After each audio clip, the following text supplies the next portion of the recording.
মানে বিমান দুর্ঘটনায় হোক, কিংবা লঞ্চ ডুবিতে হোক, কিংবা আগুনে পড়ে হোক, কিংবা আত্মঘাতী হামলায় হোক, যে যেখানেই মারা যায়, কবরের তিনটা প্রশ্ন তার জন্য আছে না নাই? বিরোধীদের জন্য প্রশ্ন তিনটা, আপনারা যারা মুমিন তাদের জন্য চারটা, আপনাদের জন্য একটা বেশি। আলহামদুলিল্লাহ। কোন কবরে এসে প্রথম প্রশ্ন করবে মুনকার নাকির, যখন চলে আসবে 40 কদম, যখন আত্মীয় স্বজনরা লাশটাকে কবরের মধ্যে দিয়ে 40 কদম চলে যায়, তখনই ফেরেশতা চলে আসে। প্রথম প্রশ্ন, তোমার রব কে? আমরা বলবো আমাদের রব আল্লাহ। দ্বিতীয় প্রশ্ন, ওমা দীনুক, তোমার ধর্মের নাম কি? আমরা কি বলবো? তৃতীয় প্রশ্ন, বিশ্বনবীর চেহারা দেখিয়ে বলা হবে আতারিফু হাদার রাজুল, এই লোকটারে চিনো নাকি? আমরা বলবো চিনি, আমাদের প্রাণের নবী, ঠিক কি না?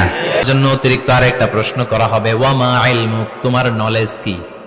তিনটা প্রশ্নের উত্তর যে তুমি করতে পারলা, কিভাবে পারলা, কেমনে জানলা?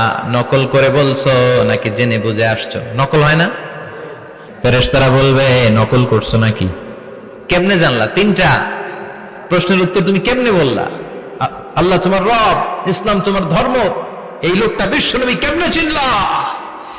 আপনাকে তখন বলতে হবে আমি কোরআন থেকে শিখেছি, আমি হাদিস থেকে শিখেছি, আমি ইসলাম জেনে বুঝে মেনেছি, আমি আন্দাজে কোথাও ঘুরি নাই। চিল্লা এখন ঠিক কিনা?